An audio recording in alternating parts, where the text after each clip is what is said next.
temos aqui o encontro entre Yehudá e Yosef. Yosef está fazendo aquele teste para ver se seus irmãos ainda eram aqueles mesmos irmãos que o venderam, ou até queriam matá-lo. Então, ele fez um teste, e nesse teste acabou dando o descobrimento de uma taça, que era a taça dele, que eles teriam roubado, os irmãos. E a taça estava, então, na bolsa do Benjamim, que era o menor. E com isso, o Yehudá, que ficou fiador perante o pai Jacó sobre o filho Benjamim, ficou numa situação muito complicada. Aí ele tomou muita coragem e foi lá falar diretamente com Yosef, que até então ele não sabia que era o irmão dele, e sim o vice-rei do Egito. Então ele relata tudo o que aconteceu, como foi, quem é o pai deles, a história dos irmãos, como ficou, e esse irmão que era o menor, que era da mulher que o pai amava, tudo mais, o outro estava morto, até que o José não aguentou, mandou que todos saíssem. O José chorou e disse: eu sou José, irmão de vocês, nosso pai ainda é vivo. Imagina a emoção desse momento. E todos os irmãos estupefactos, olhando, esse é o José, que situação que eles estavam. Bom, aí a partir daí, José manda buscar o pai, para que o pai soubesse que era José, segundo o Talmud. Ele manda umas carruagens, chamada Agalot, e Agalot era um símbolo de um estudo que o José estava fazendo com Jacó antes de se perder quando foi buscar os seus irmãos, lá em Dotã, sobre Eglá Arufá, que é aquele estudo, está lá em Devarim, Deuteronômio, que quando encontra um corpo morto perto de uma cidade, medem qual é a distância da cidade mais próxima desse corpo. Como ninguém sabe que matou esse corpo, então eles fazem um sacrifício decolando pela nuca do animal, chama-se Eglá Arufá. E dizem: nossas mãos não são responsáveis por esse sangue. Ou seja, demonstrando não que eles em si tenham matado, e sim que eles não faltaram com o ensino verdadeiro para que tivesse paz dentro de qualquer assentamento e acampamento de israelitas. Essa aqui é a história aí.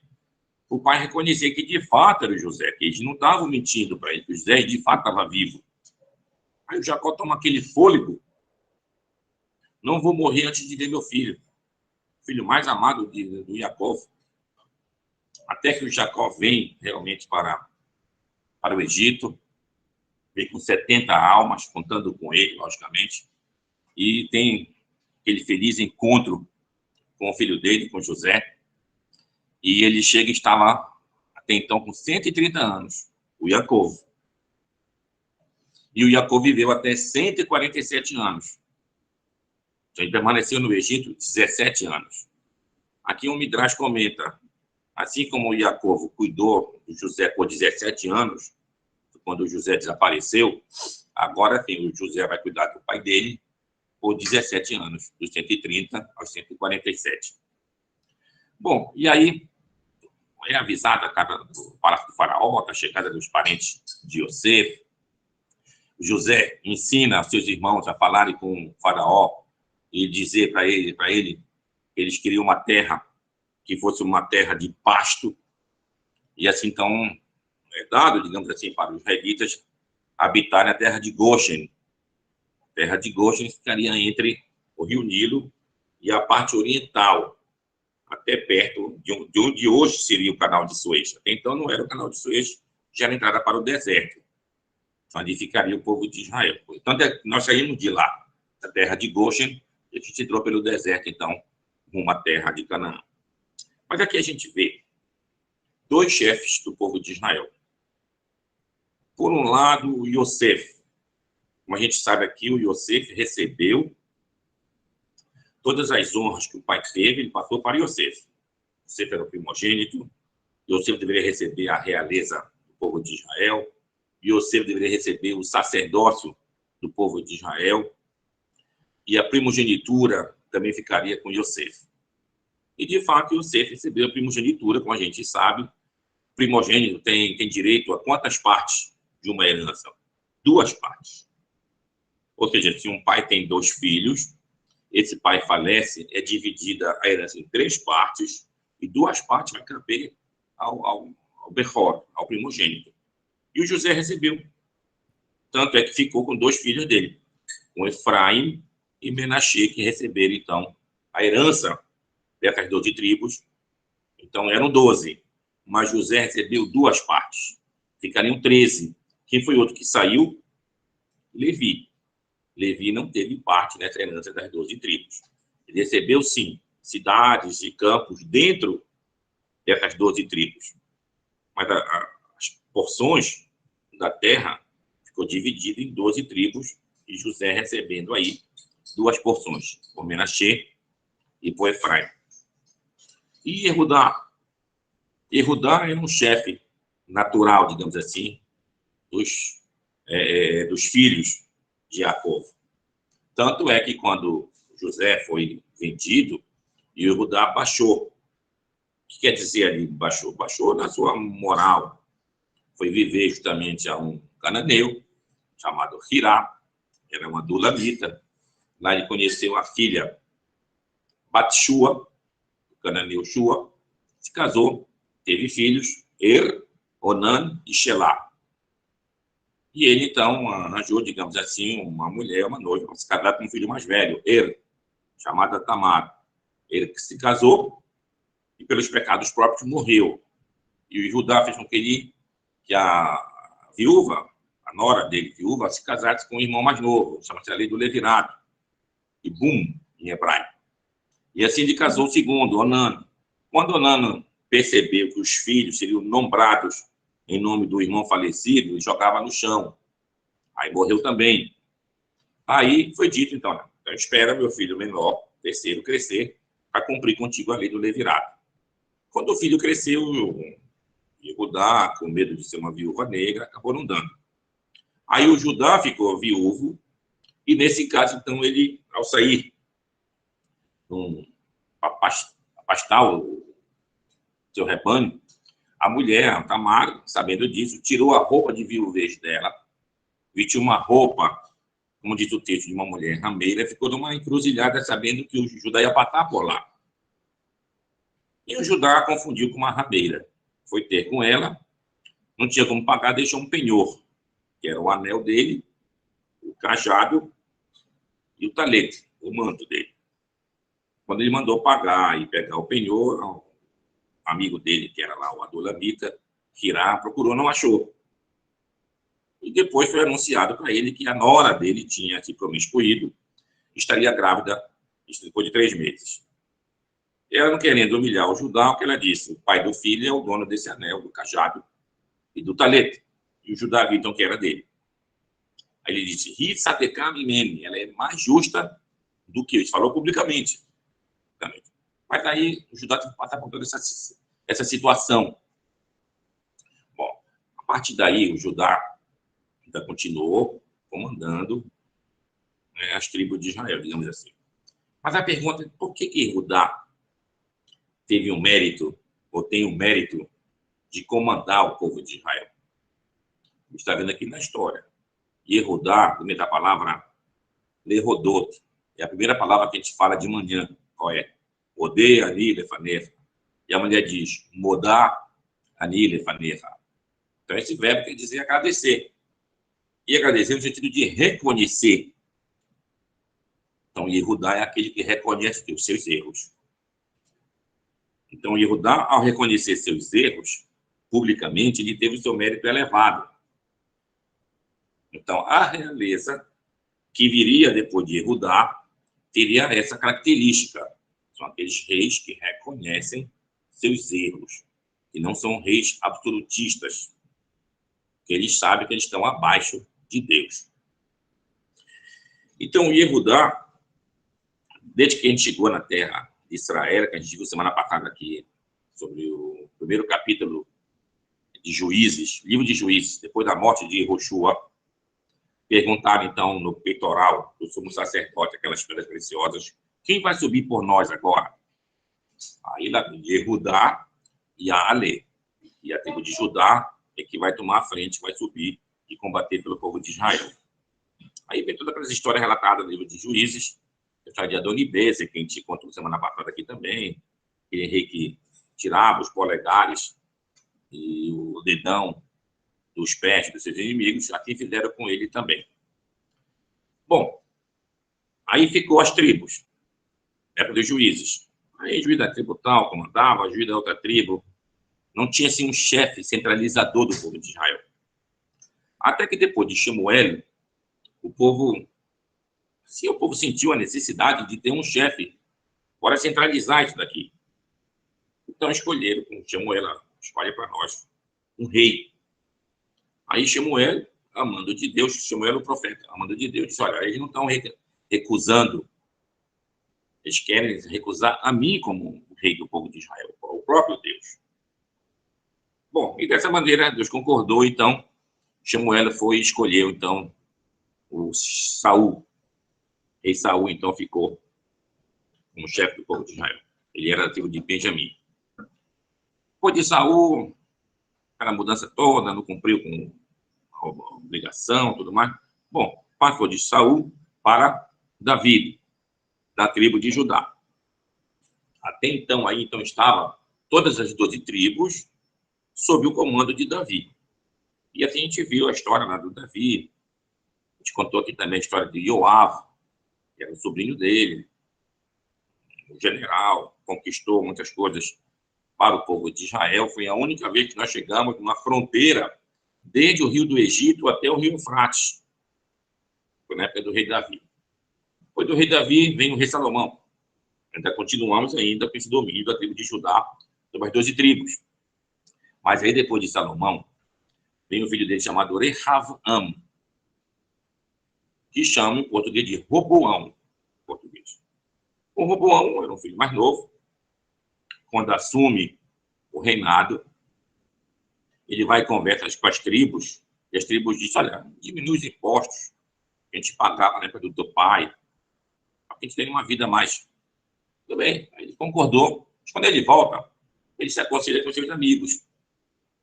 Os seus amigos dizem, não, cobra mais alto, aumenta os impostos para essas tribos, tem que pagar, não é o rei. Aí, assim, o Roboão, quando quis cobrar, 10 tribos se separaram, então, de Roboão.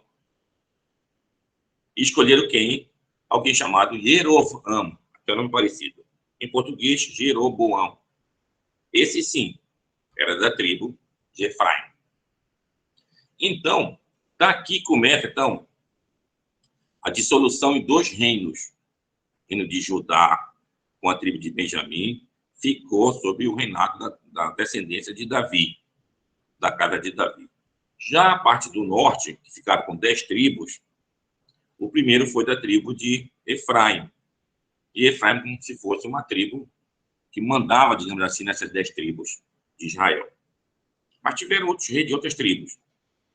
Mas ficou conhecido, então, muitas vezes, quando se refere à casa de Efraim, está se referindo completamente às 10 tribos de Israel, que também é chamado de Israel. Às vezes, os profetas, como a gente viu o profeta Amós, o profeta Roshea, quando chama a atenção de Israel, ali é uma referência a 10 tribos. 10 tribos. As 10 tribos tinham um problema. O templo ficava onde? Na tribo de Judá. Então, como que aqueles israelitas das outras tribos desceriam até Jerusalém para lhe servir o Eterno? E que estaria lá comandando? O rei descendente de Davi, da tribo da casa de Davi. Então, o rei que estava lá em Israel não ia ficar feliz com isso. Então, o que Jeroboão fez? Fez um outro templo em Bet-El e disse, olha, os israelitas vão vir até aqui. Não precisam mais ir até Jerusalém, lá no templo de Jerusalém. Só que, o que ele fez lá nesse templo? Ele botou lá o bezerro de ouro. Não tinha feito bezerro de ouro lá no Egito? Ele botou bezerro de ouro também lá. E esse Jeroboão também tinha vivido no Egito durante a época do rei Salomão. Ele foi perseguido. Então, ele estava lá na época do Egito, lá. Ele deve ter conhecido essa própria história, sabia da própria idolatria que o povo tinha feito durante a saída do Egito foi colocou lá. Então, a Torá vê isso com maus olhos, logicamente, vê os textos escritos, que esse Jeroboam ben Nebat, era o nome dele, não só ele pecou, como fez também todos os israelitas pecarem atrás desse ídolo, dessa idolatria que ele colocou lá em Betel. Bom, isso continuou, vários reis depois, isso demorou mais ou menos uns, bora colocar em 200 anos, 200 anos. Até que no final desses 200 anos, surgiu o Império Assírio, se tornou uma potência no mundo inteiro, e muitas conquistas. E começou a conquistar outros reinos. E também queria chegar até o Egito. Para chegar até o Egito, tinha que passar por onde? Pela terra de Israel. Então, ele tinha que passar pelo reino dos arameus, depois o reino de Israel, dessas 10 tribos, depois o reino de Judá, até chegar no Egito.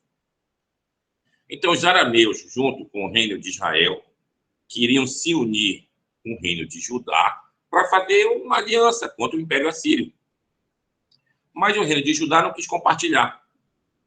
Isso que relata, então, o profeta Isaías, capítulo 7, pode ver lá, capítulo 8, essa passagem aí. Bom, para encurtar um pouquinho, eis que chega o Império Assírio, destrói os arameus, em seguida destrói também o reino de Israel.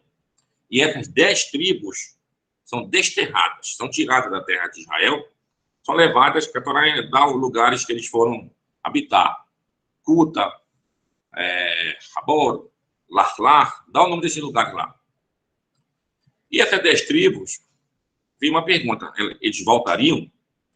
O profeta Ishaiah, citando o nome dos seus filhos como profecias para o povo, qual era o nome do primeiro filho dele?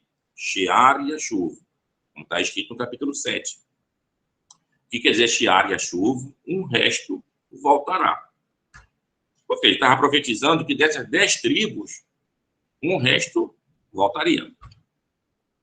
E nós temos lá no capítulo 11 uma citação dizendo que esse resto volta para a tribo de Judá e aumenta a tribo de Judá.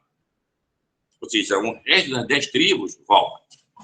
Bom, são desterrados, só um resto volta, mas uma boa parte fica para essas cidades aí. E eles são conhecidos como as 10 tribos perdidas. 10 tribos perdidas. Enquanto isso, Judá permanece. Judá permanece.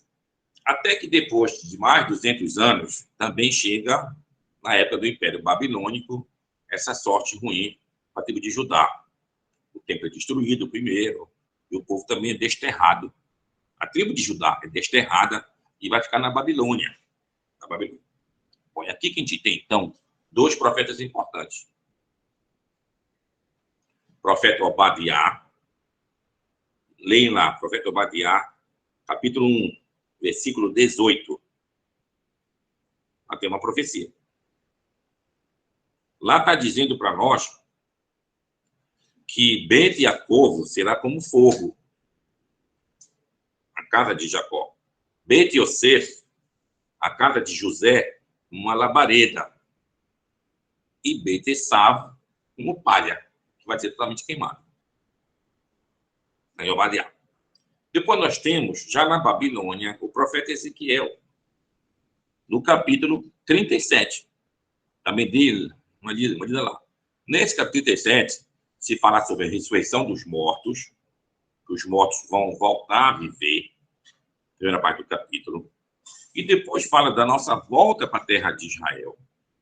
Aí a preocupação do profeta em que o profeta tivesse dois pedaços, 2 tábuas de madeira, queria escrever em cada uma delas Efraim e as demais outras tribos, representantes de Israel, e Judá e Benjamim de Judá, que ficariam juntas e que teriam somente um líder. Um cara aí a profecia para o descendente de Davi. Então, aqui que a gente tem essas 2 profecias, que a gente vai estudar agora um pouquinho sobre elas agora. O Talmud comenta, lá na Masechet Sukkah, Tratado de Sukkah. Sukkah, construir a Sukkah. Temos lá uma Sukkah na página 52. 52A. Ali estão debatendo sobre a possibilidade. Sim, tem uma parte. Aí o Talmud lá está comentando sobre Zacarias, capítulo 12. Zacarias, capítulo 12. Em Zacarias, capítulo 12, se fala da morte de alguém importante e que chorariam separadamente a casa de Davi e suas mulheres em outro lugar, a casa de Levi e suas mulheres em outro lugar, na casa de Shimei em outro lugar. Ou seja, só chorariam separadamente. Aqui que o Talmud diz, olha, se até num choro, uma tristeza, que a nossa inclinação para o mal é baixa, devemos ficar separados, imagine na alegria e na bebida. Esse é o ensino que traz lá o Talmud a respeito desse assunto aí. Tá, mas aí é comentado, mas de quem está se chorando essa morte? Que fala o capítulo 12 de Zacarias. Então, o Talmud vai nos comentar lá sobre a existência do Mashiach, filho de Efraim. Mashiach ben Efraim. Ou seja, Mashiach da tribo de Efraim, que é da tribo de Yosef. Efraim, filho de Yosef. E que esse Mashiach, esse chefe do caso de Efraim, iria ajudar na redenção. Ele iria morrer em batalhas. E depois viria o Mashiach da casa de Judá, da casa de Davi. E ia completar a redenção. Então, o Talmud comenta isso lá. Mas não é a única opinião. Tem outra opinião no mesmo lugar lá. Não. A gente está chorando aqui, na verdade, não é a morte do Mashiach ben Efraim, da tribo de Efraim, e sim a morte do Yetzer Hará. Aí todo mundo diz, tá bom, se for do Yetzer Hará, concordo, mas por que chorar então? Por que eles não deviam exultar de alegria em vez de um choro? Aí diz o Talmud, não, estavam chorando pelo seguinte: os justos, os sadiquim, quando viram e perceberam que tinha sido destruído o Yetzer Hará, eles foram ver o que era o Yetzer Hará. Viram que era uma montanha grandíssima. E eles, no seu esforço, conseguiram ultrapassar aquilo ali. Então, choraram de ver que seu esforço realmente foi muito grande. E eles conseguiram isso. E os perversos também choraram. Por que os perversos choraram?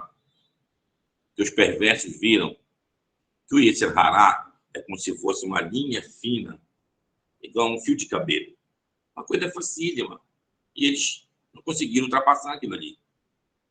Então, ambos choraram com a morte do Yetzer Hará. Bom, então, em outras passagens, depois do Talmud, vai se comentar um pouco sobre Mashiach ben Yosef, da tribo de José, ou então conhecido como Mashiach ben Efraim, da tribo de Efraim, que é da tribo de José. A pergunta é a seguinte: tá, mas a gente tem que esperar, então, Mashiach ben Yosef, da tribo de Judá, da tribo de Efraim, de José? Como é essa história toda? Bom, aqui a gente está lidando com especulações, são profecias que poderiam acontecer no futuro. O Rambam, Rabi Moshe ben Maimon, todas essas profecias estão relatadas, a gente só vai saber, na verdade, quando for acontecendo. Só olha, aquilo que está acontecendo agora no futuro, aquilo se refere àquele texto lá. Não tem como você saber antes. E aquilo pode acontecer, como não acontecer. Então, o que são as profecias? São possibilidades reais de como vai, ou seja, que vai acontecer a redenção é um fato. Agora, como vai acontecer a redenção, é isso que é o debate aqui dos nossos sábios. Mas o Talmud, em outras partes, fala, e muito maior profusão, a questão do Mashiach ben David, da tribo de Judá, e minimiza muito a questão do Mashiach ben Yosef, da tribo de José. Como é que a gente pode entender isso daqui? O que é o Mashiach, afinal de contas? O que a gente está esperando? Bom, todo o problema de Mashiach, para a gente entender bem o que é Mashiach. Mashiach é uma profecia. Você está vendo aí, pode ler Ezequiel 37, como eu falei, Obadiah, capítulo 1, versículo 18, entre outros textos, Jeremias 31 e outros textos. Bom, o que se espera? Se espera o seguinte: nós, israelitas, vivemos, conforme a Torá nos ensina, saímos do Egito da escravidão, passamos pelo deserto, aprendemos muitas mitzvot para a gente colocar em prática. E aonde é que a Torá quer que a gente coloque em prática? Estabelece uma fronteira, que é a fronteira da terra de Israel. Então, temos lá para o Abraão, nosso patriarca, desde o rio do Egito até o rio Eufrates, essa é a terra de Israel. Lá no Aperachá acho que é Bechalá, não, é Mishpatim, Aperachá, duas seguidas, Mishpatim, está se falando lá da fronteira de Israel, diz, desde o Mar Vermelho, que seria Eilat hoje, até o rio Eufrates, é a terra de Israel. E depois, lá em Números, capítulo 32, 33, se tem novamente ali a fronteira. E ali da fronteira se envolver mais o Mar Vermelho, se um pouquinho mais acima, do deserto do Negev, de lá até o rio Eufrates. Então, dentro dessa terra, que a gente deve o quê? Cumprir mandamentos. E alguns mandamentos são relacionados com a terra de Israel, como o ano sabático, ano do jubileu, as plantações que eu devo tomar cuidado. Eu plantei algo, esperar 3 anos, aquilo torna-se de efeito para uso. No 4º ano tem que levar para o templo, só a partir do 5º ano que eu posso usufruir pessoalmente. Então, são leis relacionadas à terra. Então, a gente tem que esperar. A gente perdeu a terra. Perdemos a terra pelos nossos pecados, logicamente. E a gente foi exilado de lá. Então, a gente tem aquela esperança que o nosso exílio vai acabar e que nós vamos voltar para a terra de Israel. Tá, mas quem vai comandar isso? O Talmud vai se debater. Então, lá nessa Tratado de Sukkah 52, lá está falando que vai chegar primeiro um Mashiach da tribo de José, vai combater, vai morrer nesse combate. E, em seguida, da tribo de Judá, vai ter a vitória. Isso é uma explicação. Se for agora no Tratado Sanedrim, a partir da página 98, 99, lá conta a história específica para o Mashiach ben Davi, para o filho de Davi. Então, que ele vai se obter essas vitórias e ele se vai, então, redimir, ou seja, dar redenção para o povo de Israel, tirar o povo do exílio e levar o povo para a terra de Israel, reconstruir o templo para que a gente possa cumprir devidamente com os mandamentos do Eterno. Então, essa é a visão geral de Mashiach. Tá, aí vem os problemas agora. O seguinte problema. Primeiro, deve acontecer exatamente assim. Mashiach chega, reúne os exilados, leva para a terra de Israel. Lá ele tem as vitórias para solidificar esse reino de Israel. Ele é o rei de Israel, logicamente. Reconstrói o templo. Ele se casa, logicamente. Tem família. Quem vai ser o rei próximo? O filho dele. Então, o filho do Mashiach é que vai assumir a continuar o reinado. E depois, o neto de Mashiach que vai continuar. Então, temos aí essa descendência de Davi para ser chefe de Israel e para comandar o povo de Israel. Então, é isso que a gente depreende do que está escrito, do que os comentários, em geral, estão nos dizendo. Só como a gente sabe, o Talmud, ele é muito profícuo em trazer várias, digamos assim, opiniões. E muitas vezes opiniões, uma contradiz a outra. Logicamente que aqui, às vezes, tem autoridade de quem está falando. Existe um critério de autoridade entre um sábio e o outro. Então, lá nos tratados de Sanedrina, página 99, também aparecem outros tratados. Shabat, Berachot. Tem uma certa discussão entre Rabi Hia, por um lado, e Shemuel, por outro. O Rabi Hia está defendendo a seguinte ideia. Todas as grandes profecias profetizadas para o futuro vai acontecer aonde? Na era messiânica. O que, por exemplo? A questão do templo, a ressurreição dos mortos, nessa visão assim mais literal, que os mortos vão sair das tumbas, tudo é esperado nesse momento. Já o outro sábio, na época desse Rabi Hia, chamado Shemuel, não é o Shemuel, o profeta lá, e tinha Shemuel um sábio, um Raham. Ele disse, não é assim. Não há diferença entre o nosso mundo que nós vivemos e o mundo da época do Messias, dos dias do Messias. Ele diz, a única diferença está só num ponto. E qual é esse ponto? Que o povo de Israel vai ser independente da sua própria terra. Olha o que fala o Shemuel aqui. Então, o Shemuel aqui está nos dando uma visão bastante diferente daquilo que a gente está ouvindo. Ele não está dizendo que vai ter coisas miraculosas nesse período. Não está nos dizendo que aquelas grandes profecias vão acontecer nesse período, como te falando agora aqui, a ressurreição dos mortos. Ele não está dizendo nada disso. Ele só está dizendo que nós teremos, sim, independência na nossa própria terra, e isso representa Yemot HaMashiach, os dias do Messias. O Shemuel falou. E a gente vai ver depois no critério de autoridade, a gente vai ver que entre o Rabi Hia falou o que ele falou em nome do Rabi Yohanan. Então, dentro do Talmud, o Rabi Yohanan tem mais autoridade do que o Shemuel. Tá, mas aquela discussão não foi diretamente o Shemuel ou o Rabi Yohanan que falaram. Alguém falou em nome do Rabi Yohanan, mas não ele próprio. Nesse caso, aquele que falou em nome não tem mais autoridade do que o Shemuel. Então, a halachá nesse ponto é igual ao Shemuel.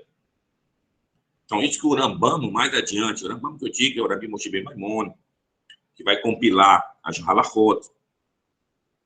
E lá na parte, na seção que ele fala dos reis, aí diz isso lá, que não haverá diferença, como Shemuel falou, entre os nossos dias e os dias do Messias, a não ser a expressão em hebraico é Shiabud Malchuyot. Shiabud Malchuyot, que quer dizer uma subserviência a outros reinos. Que a gente não vai ter mais essa subserviência a outros reinos, que nós teremos, sim, independente da nossa própria terra. Bom, sendo assim, a gente vai tentar debater, então, o que acontece hoje. O que acontece hoje com o povo de Israel? A pergunta máxima é, está vivendo esses dias messiânicos? Então, muitos vão alegar, não, a gente não está vivendo esses dias messiânicos hoje. A gente está vivendo uma pré-etapa da chegada do Messias. Mas por que tu está dizendo isso? Porque as coisas ainda não aconteceram. A ideia que se tem que as coisas ainda não aconteceram. Tá, mas a gente pode ver um pouco diferente. Como ainda não aconteceu? Voltando de novo, se a gente estivesse conversando aqui há 100 anos atrás, a gente dizia, ainda não aconteceu nada, estamos vivendo na diáspora completamente, não existe um Estado nosso, não tem nem perspectiva de ter esse Estado. E eu disse assim, não, mas a gente está para ter agora esse Estado. Esse Estado não seria um Estado estilo messiânico? O que seria, então? Então, em 47 para 48, que a gente conseguiu o Estado, a gente não pode negar que isso representa uma profecia messiânica. O que mais representa? Aí alguém uma vez ponderou, Mas foi uma coisa política, não tem nada a ver com religião isso. Desde quando a política não tem a ver com religião? A gente vê, por exemplo, nos relatos, narrativas da Torá, a relação continua conjunto.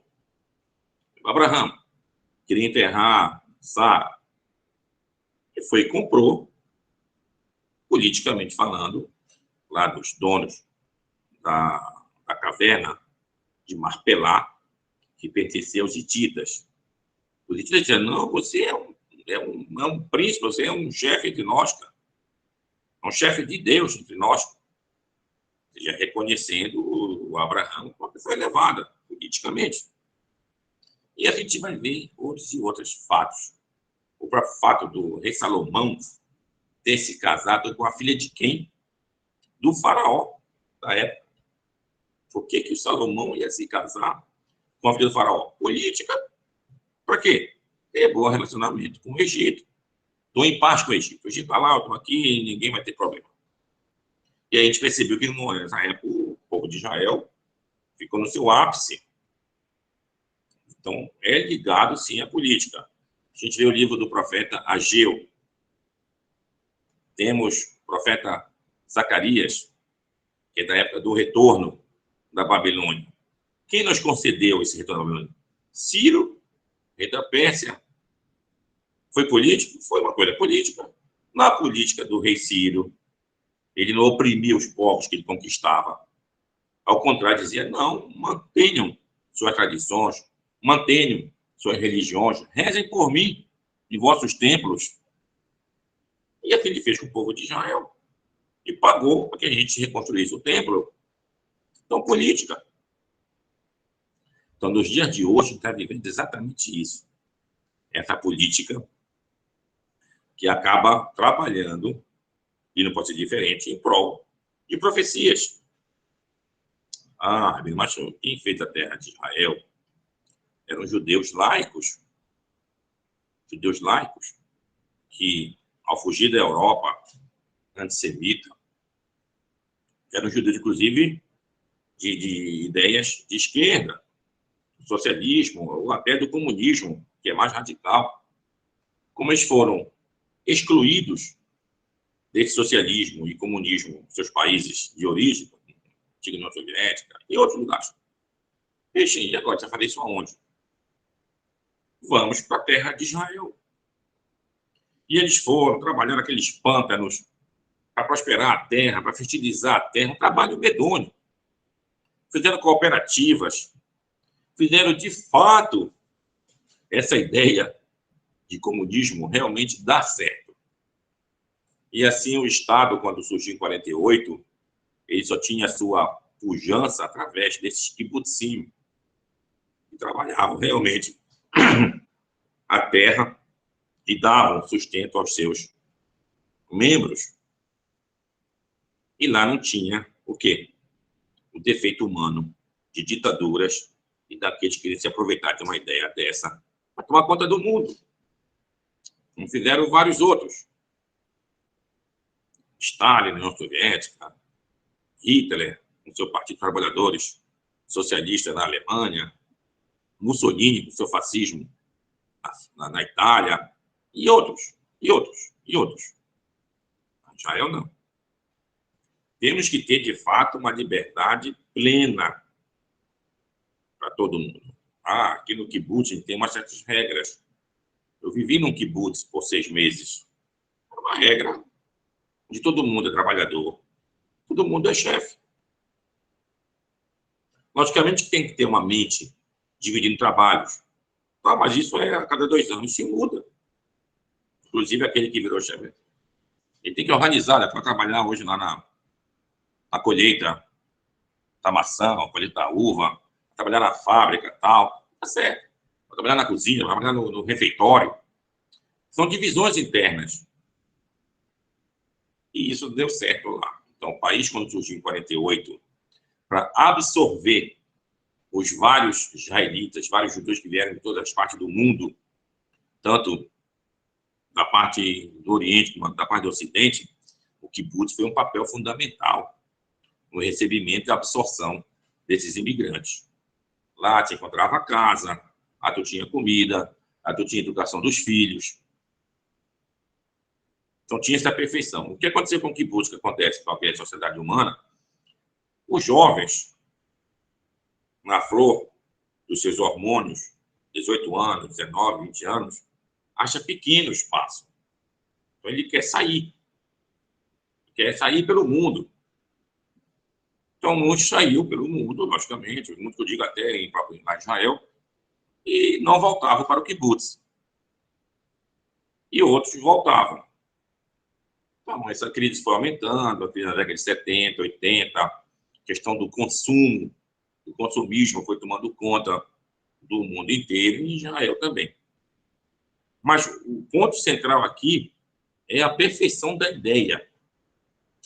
E da ideia servir realmente de base para que todos possam usufruir de uma vida boa. Me lembro de um kibbutz, eu recebi uma família adotiva, diziam assim.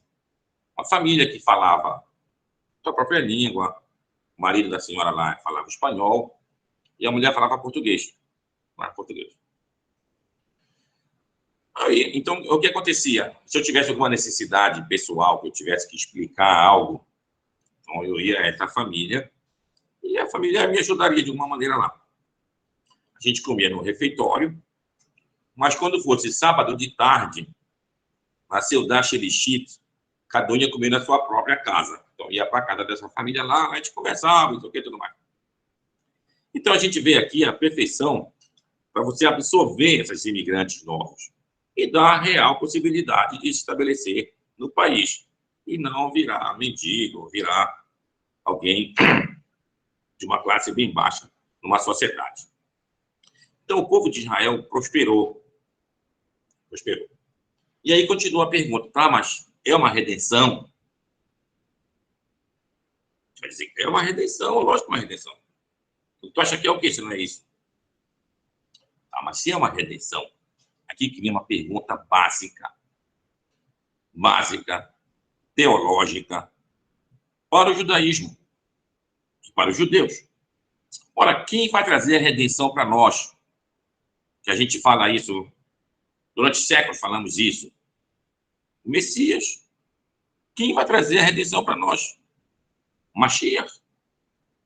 Mashiach ben David. Também chamado de Goel, o Redentor. Ah, tá bom, é redenção. Cadê o Redentor? Cadê o Goel? Cadê o Mashiach? Essa é a pergunta. Então, os grupos, as vertentes judaicas do momento, elas se dividem. Em 3 ou 4 vertentes básicas. Uma vai dizer, olha, não é o momento, não é agora. Essa redenção não é uma redenção, entre aspas, verdadeira. De modo que a gente tem que esperar, de fato, o Mashiach chegar. E nada disso que está acontecendo é só problema, não é nada. Não é nada. É uma visão judaica. Outra, não, estamos vivendo aqui, isso é uma etapa. Primeiro a gente vai conseguir fazer um Estado se estabelecer, organizar o povo de Israel. O Mashiach chegar. E a terceira vertente, ela vai dizer o seguinte, sim, mas aí tem uns problemas. O que o texto fala para nós é que o Mashiach que vai fazer essa redenção. Não que vão preparar terreno para ele. Isso não está escrito. É papel do Mashiach. Então, a pergunta continua aí. E cadê o Mashiach agora? Bom, então, aqui a gente vai ter agora que esmiuçar a visão real do que é Mashiach. Essa que é a pergunta básica que eu vou tentar explicar agora um pouquinho para nós. Ora, Mashiach quer dizer em hebraico ungido. O que é ungido? Ungido era uma cerimônia para você entronizar, você colocar no trono um rei. Então, o rei Saul, o profeta Samuel, foi lá, levou um pote, digamos assim, com azeite, e passou o azeite na testa dele. E estava dizendo, eu estou ungindo em azeite aqui o Shaul, o rei Saul, para ser o rei de Israel. Então, isso é a palavra Mashiach, quer dizer, ungido, aquele que foi ungido. Isso aconteceu com o rei Davi e os outros reis. Então, quando se fala Mashiach, a gente está falando de alguém que vai ser ungido para exercer essa função. Algumas funções que a Torá relata se requeriria esse ato de você usar o óleo ou o azeite para poder untar aquela pessoa, para ungir aquela pessoa. Sacerdote. Alguns sacerdotes com funções específicas também eram ungidos para isso. É dito também de uma maneira não tão literal, mas uma figura de linguagem, que o profeta é ungido para ser profeta. Então, tudo isso representa um ungido. Tá, mas nós temos alguém ungido hoje? Não, que a gente saiba, ninguém ungiu ninguém para ser chefe de Israel. Tá, mas tem a possibilidade de alguém ser ungido sem passar pelo ato da unção? Então, procurem lá agora, Isaías 45. Olha lá, Isaías 45, versículo 1 e 2. Isaías 45, versículo 1, logo no começo. Onde o profeta escreve que Deus chama para Ciro, rei da Pérsia, que nem israelita era, ser ungido, Mexicô. Pode ver no hebraico lá. Cores é Ciro, Mexicô, ser ungido. A gente pode entender, então, que, de fato, a Torá ela dá a possibilidade de alguém ser Mashiach sem passar pelo ato da unção. Então, o ato é um ato simbólico representando que ele vai exercer aquela função. Mas, se você tem, por exemplo, o acontecendo de fato, que alguém é o chefe e é reconhecido como tal, então você não precisa do ato em si. Existe uma, para vocês entenderem aqui, vou falar no hebraico, Mashiach é ungido, mas ungido substantivo. Vou tentar ser bem claro. Se eu falo em português, o ungido, substantivo, foi ungido pelo profeta. Então, o segundo ungido que eu falei é o verbo. Está no particípio passado. Então, o ungido foi ungido por tal pessoa. Isso no hebraico é assim. Quando eu falo ungido, substantivo, é a palavra Mashiach. Foi ungido por tal, é a palavra Mashuach, o verbo no particípio passado. Então, existe um jogo aqui na pergunta. E vamos fazer a pergunta seguinte. Existe Mashiach, Shelom Mashuach? Ou seja, vai existir alguém que é ungido no substantivo que não foi ungido, literalmente? Então, a explicação que se dá, sim, pode acontecer, como a gente está falando aqui, de Cores e de outros. Então, a questão de Mashiach é, de fato, que é aquele rei de Israel, aquele chefe de Israel.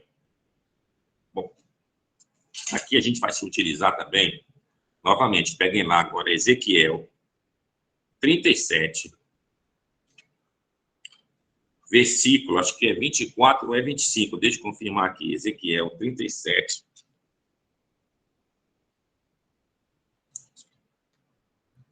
Ezequiel 37, bora ver aqui. Ele vai falar exatamente aqui dessa questão aí. 39, 38, 37. O versículo que eu falei, 25. Olha aqui. Yeshivu ala Aretz, e habitarão na terra de Israel.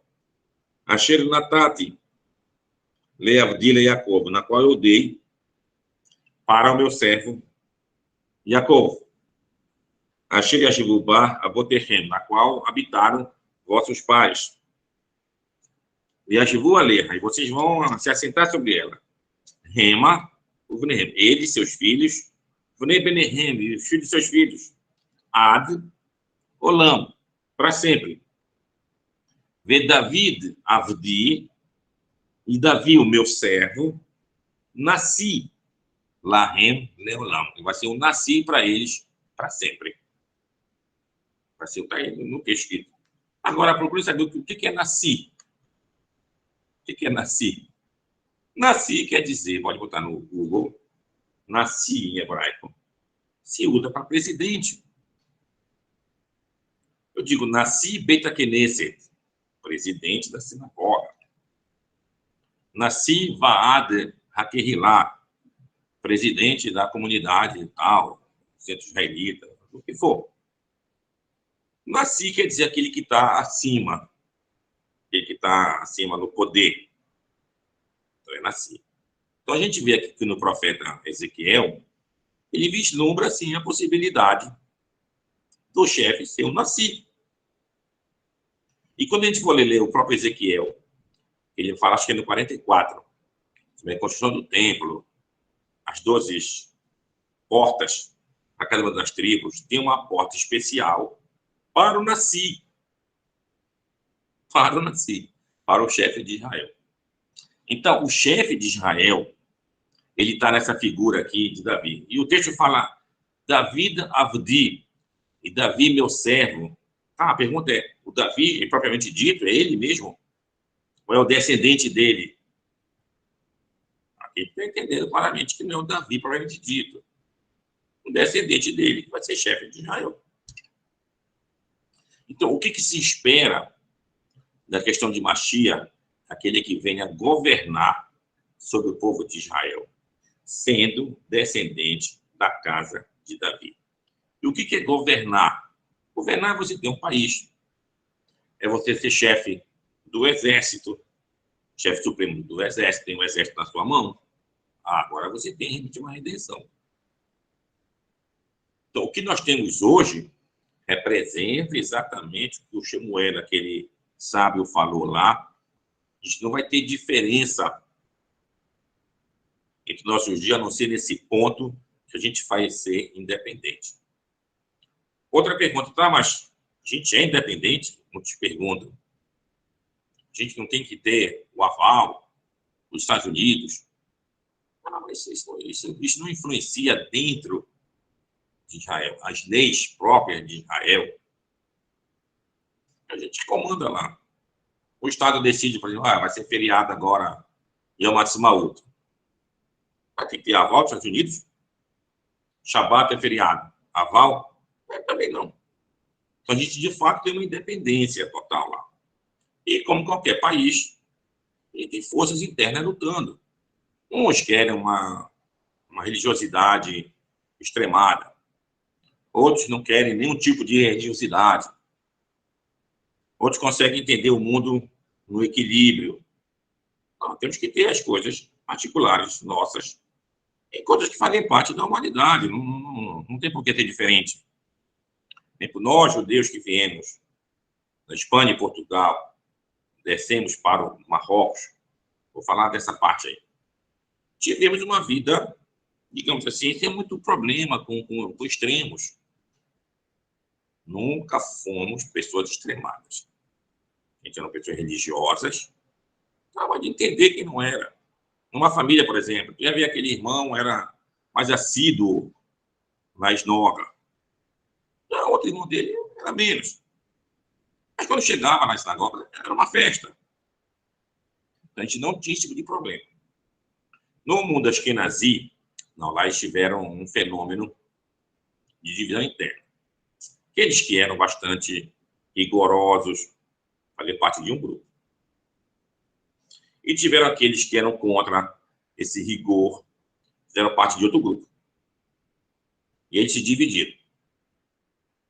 Então, a sinagoga que é rigorosa é só para rigoroso, a sinagoga que é reformista ou liberal é só para reformista liberal, e eles não se bicam, digamos assim. Você fala dele, não tinha problema nenhum. O cara veio, aprendeu marcha. Ele veio na família dele, aquele que era mais rigoroso, também não ia ficar acusando o seu irmão por ser menos rigoroso e vice-versa. Então, essa ponte de viver bem é que manteve esse judaísmo autêntico por muitos anos. E é o que nós devemos estabelecer hoje também, em nossos dias. É termos esse equilíbrio. Saber realmente, você quer ver uma música, vou chamar de profana. Que tanto pecado tem nisso? Às vezes você não sabe nem a letra, a música está em outra língua, que tu não entende mesmo. Eu gostei da melodia. Tá bom. Temos que fazer disso um assunto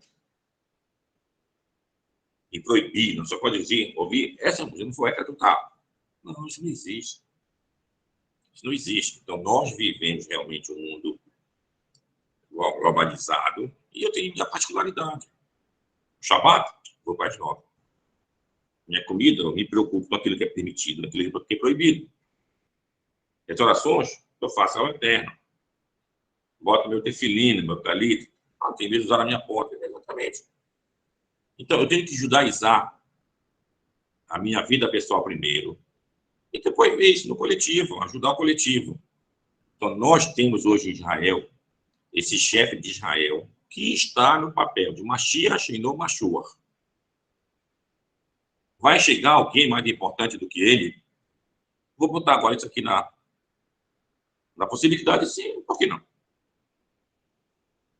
E se chegar, ele é o Mashiach esperado, vou agora especular. Digamos que seja. Mas ele vai viver eternamente ou ele vai morrer? Não, ele vai morrer. Tá bom. E depois o que vem dele? Pode ser igual a ele, pode ser pior do que ele. Aí continua na mesma. Então, o objetivo aqui não é a gente ver a pessoa em si. Qual é o erro de muita gente, às vezes? É enxergar na pessoa. A pessoa tem que ser o suprassumo da humanidade. Não, não é isso que a Torá quer. A Torá está falando do cargo. O cargo de chefe de Israel. E por que nós temos que ter um chefe em Israel? Porque eu tenho realmente a possibilidade de, ao viver lá, estudar e praticar profundamente, guardar a Torá profundamente. Aí eu posso cumprir aquele que mitzion de Torá, o Dvar Hashem Yerushalayim, e de Sion vai sair a Torá e a palavra do Eterno de Yerushalayim, de Jerusalém. Quando? Quando eu estiver lá estudando, quando tiver a possibilidade de saber mais, de aprofundar. E aí sim, ser Or Lagoim, a gente possa ser luz para os demais povos do mundo. Então, é isso aqui que é justamente Yehudá e Yosef. Por que o Yosef é importante aqui? Como disse lá o profeta Obadiah, capítulo 9, versículo 18, que Esaú vai ser, no caso, aquela palha que vai pegar fogo. Como é que eu posso vencer Esaú? Vencer Esaú? Na guerra? Na guerra talvez eu não vença ele. Mas o Yosef vai ser alguém importante para queimar ele. Como é que o Yosef vai queimar ele? A gente vai ver, então, o que acontece com o Yosef.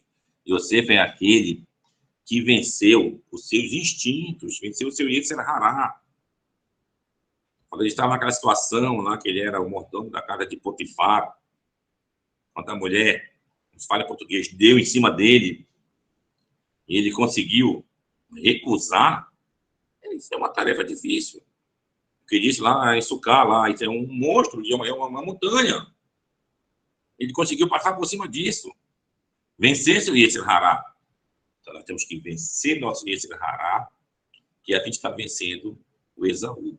Esaú é aquele que é escravo do Yetzer Hará.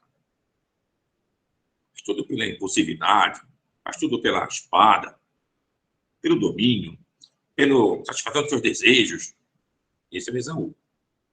Então, nós temos que vencer isso. Por isso que é mencionado, então, a casa de Yosef.